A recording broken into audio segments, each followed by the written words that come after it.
తులాలగ్నం తులారాశి. ఈ యొక్క తులాలగ్నానికి కేంద్ర కోణాధిపతి రాజయోగ కారకుడైనటువంటి శనీశ్వరుడు 5వ స్థానంలో ఉండడం వల్ల విద్యార్థులకి విద్యాపరంగా మంచి అనుకూలత కలుగుతుంది.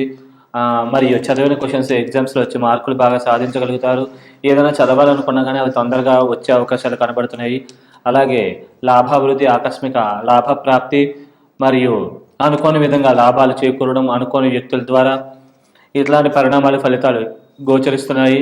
అలాగే వేరే వారికి సహాయం చేయాలన్న ఆసక్తి, దైవికమైన కార్యక్రమాలు చేయాలన్న ఆసక్తి ఇట్లాంటివి బాగా ఎక్కువగా కలిగే అవకాశాలు గోచరిస్తున్నాయి, కనబడుతున్నాయి. అలాగే సాధ్యమైనంత నుండి సంతోషంగా గడుపుతారు. అలాగే ఈ యొక్క అష్టమాధిపత్యం కూడా శుక్రుడికి రావడం వల్ల సంఘాల్లో పేరు ప్రతిష్టలు, గౌరవ మర్యాదలు, పలుకుబడి ఇట్లాంటివన్నీ కూడా బాగా పెంపొందుతాయి. అలాగే శారీరక ఆరోగ్యము, శారీరక దృఢత్వత, తీసుకునే నిర్ణయాలు సరైనవి అవ్వడం, అలాగే వేరే వాళ్ళు కూడా సరైన సలహాలు ఇచ్చేవాళ్ళు దొరకడము, ఇట్లాంటి పరిణామాలు ఫలితాలు గోచరిస్తున్నాయి, కనబడుతున్నాయి. అలాగే ఈ యొక్క కర్కాటక రాశిలో కుజులు సంచరిస్తూ ఉండడం వల్ల చేద్దాకా వచ్చి కొన్ని లాభాలు మిస్ అవ్వడము, ల్యాండ్ లిటికేషన్ స్వల్పంగా క్రియేట్, భూముల స్థిరాస్తుల విషయాల్లో చిన్న ఇబ్బందులు, కొద్దిగా అస్పష్టత, అంటే ఏ భూమి తీసుకోవాలనేది తెలవకపోవడం, ఒకసారి 4-5 రకాల భూములు కొనాల్సి రావడం, దానిలో ఏది తీసుకోవాలో అర్థం కాకపోవడం, దానివల్ల కొద్దిగా తాత్సారం అవ్వడం, ఇట్లాంటి పరిణామాలు కనబడుతున్నాయి. అలాగే ఈ కుజుడు వృత్తి స్థానంలో ఉండడం వల్ల వృత్తిపరమైన టెన్షన్లు, మానసికమైన ఒత్తిడి ఇట్లాంటివి కూడా కొద్దిగా ఎక్కువగా కనబడుతున్నాయి. కాబట్టి ఈ విషయాల్లో తగు జాగ్రత్తలు తీసుకుంటే ఈ సమస్యలన్నింటినీ కూడా అధిగమించగలుగుతారు. అలాగే లీగల్ విషయాల్లో కొద్దిగా జాగ్రత్తగా ఉండాలి. 8వ ఇంట్లో గురువు సంచరిస్తుండడం వల్ల, అలాగే కొద్దిగా పలుకుబడి కొద్దిగా తగ్గడము, అదే మంచి చేసినా కొన్నిసార్లు చెడు అవ్వడము, అనవసరమైన ఖర్చులు మరియు కుటుంబంలో సపోర్ట్ కొద్దిగా తగ్గడము, ఇట్లాంటి పరిణామాలు కనబడుతున్నాయి, గోచరిస్తున్నాయి. అలాగే వాహనాలు డ్రైవింగ్స్ విషయంలో ఆచితూచి చేయడం మంచిది, లేకుంటే వాహన గండాలకి, ప్రమాదాలకు గురయ్యే అవకాశం ఉంది. కాబట్టి ఈ జాగ్రత్తలు మాత్రం ప్రత్యేకంగా పాటించవలసిందిగా కోరుతున్నాం. అలాగే ఈ యొక్క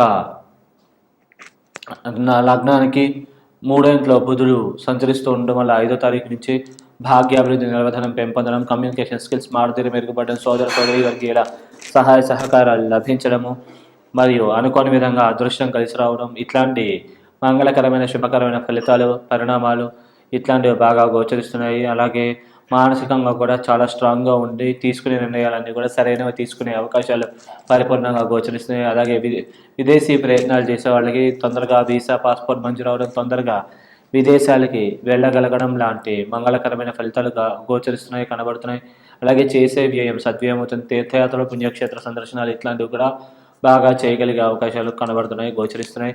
అలాగే ఈ యొక్క లగ్నానికి 6వ ఇంట్లో రాహు, 12వ ఇంట్లో కేతు సంచరిస్తూ ఉండడం వల్ల కేతు మహాదశ అయిపోయి రాహు మిగిలితే కనుక రాహుకేతు రైతులు కూడా మంచిగా యోగించి లాభిస్తారు, మంగళకరమైన శుభకరమైన ఫలితాలని, పరిణామాలని కలగజేస్తారు. కాబట్టి మీరు ఈ సమయాన్ని బాగా ఉపయోగించుకోగలిగితే బాగా మంచిది, శ్రేష్టత చేకూరుతుంది.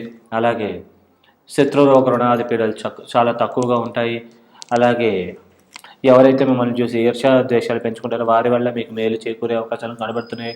అలాగే లోన్ల కోసం ప్రయత్నించే వాళ్ళకి తొందరగా లోన్లు లభ్యమవుతాయి. అలాగే మీకు ఎవరైనా బకాయిలు పడ్డా ఈ సమయంలో ట్రై చేస్తే కనుక ఆ బకాయిలన్నీ కూడా వసూలయ్యే అవకాశాలు కనబడుతున్నాయి. దైవికమైన కార్యక్రమాలు, పూజా కార్యక్రమాలు ఇట్లాంటి వాటిల్లో అధికంగా పాల్గొనే అవకాశం ఉంది. కొద్దిగా దూర ప్రదేశాలకి కూడా ట్రావెల్ చేసే అవకాశం ఉంది. వేరే పక్కనే రాష్ట్రాలకి, దేశాలకి తీర్థయాత్రల నిమిత్తం వెళ్ళే అవకాశాలు కూడా కనబడుతున్నాయి. కాబట్టి మీరు ఈ సమయాన్ని ఉపయోగించుకుంటే ఈ పరమైన లాభాలు ఎక్కువగా చేకూరే అవకాశం ఉంది. ఒకవేళ వ్యక్తిగత జాతకంలో కనుక మీకు రాహు అయిపోయి కేతు మిగిలితే కనుక ఈ పరిణామాలన్నీ కూడా కొద్దిగా వ్యతిరేకంగా జరిగే అవకాశం ఉంటుంది. అంటే శత్రురోగ రుణాది పీడలు, అనవసరమైన మానసిక టెన్షన్లు, ఒత్తిడి, శారీరక ఆరోగ్యం పాడవడము, అదే సెల్ఫ్ కాన్ఫిడెన్స్ స్వల్పంగా దెబ్బతినడం, అలాగే డబ్బు ఖర్చులు అధికంగా కావడం, అలాగే అనవసరమైన ప్రయాణాల వల్ల ధన నష్టము ఇట్లాంటివన్నీ వాటి వల్ల ఇబ్బంది పడే అవకాశాలు గోచరిస్తున్నాయి, కనబడుతున్నాయి. కాబట్టి ఈ విషయాలు తగు జాగ్రత్తలు తీసుకుంటే ఈ దోషాలన్నింటినీ కూడా అధిగమించగలుగుతారు. విశేషంగా మీరు సాధ్యమైనంత వరకు ఎరుపు రంగు, పసుపు రంగు వస్త్రాలు ధరించకపోవడం మంచిది. చిత్త, ధనిష్ట, మృగశిర, విశాఖ, పునర్వసు, పూర్వాభాద్ర నక్షత్రాల రోజున కొత్త పనులు ప్రారంభించకపోవడం మంచిది. అలాగే మీ అదృష్ట సంఖ్య వచ్చి 8 అండి. ఈ 8 నెంబర్ ఎక్కువ ఉపయోగించడం వల్ల కూడా మీకు మంచి జరిగే అవకాశం ఉంది. 8 టోటల్స్ బాగా వాడడం మంచిది. అలాగే మీరు తులా లగ్నంలో కనుక పుట్టినట్లయితే కనుక నీలం రత్నాన్ని మధ్య వేలుకు ధరించడం, అలాగే విశేషంగా మీరు పార్వతీ అమ్మవారిని ఆరాధించడము, లేకుంటే దుర్గాదేవిని ఆరాధించడం, అలాగే నిమ్మడిప్పలతో మీరు దీపారాధన చేసుకోవడం, ఇట్లాంటివి చేయడం వల్ల మీకు శ్రేష్టత చేకూరుతుంది. దోషాలన్నీ కూడా హరించబడతాయి. అలాగే సాధ్యమైనంత వరకు గోసేవ, అలాగే గోవులకి ఏమైనా గ్రాసం తినిపిస్తూ ఉండడము, లేకపోతే గోశాలకి ఎంతో కొంత మనకు తోచినంత విరాళంగా సమర్పించడం వల్ల ఈ దోషాలన్నీ హరించబడి మీరు అనుకున్న పనులన్నీ కూడా సక్సెస్ అయ్యే అవకాశాలు పరిపూర్ణంగా కనబడుతున్నాయి. శుభం. ఒకవేళ వ్యక్తిగత జాతకంలో కేతు మహాదశ ముందైపోయి రాహు మహాదశ మిగిలితే కనుక రాహుకేతులు ఇద్దరు కూడా యోగించి లాభించే అవకాశాలే అద్భుతంగా కనబడుతున్నాయి, గోచరిస్తున్నాయి. మీకు అంటే కమ్యూనికేషన్ స్కిల్స్ మారుతీరు బాగా మెరుగుపడడం, సభలలో అనర్గళంగా ప్రసంగించగలగడం, 10 మందిని మెప్పించి ఒప్పించగలగడము, సోదర సోదరి వర్గీయుల తండ్రికి సంబంధించిన తండ్రి వర్గీయుల సహాయ సహకారాలు బాగా లభించి వారు మీ ప్రతిభకి తగ్గ అవకాశాలు కొద్దిగా కల్పించే అవకాశాలు గోచరిస్తున్నాయి.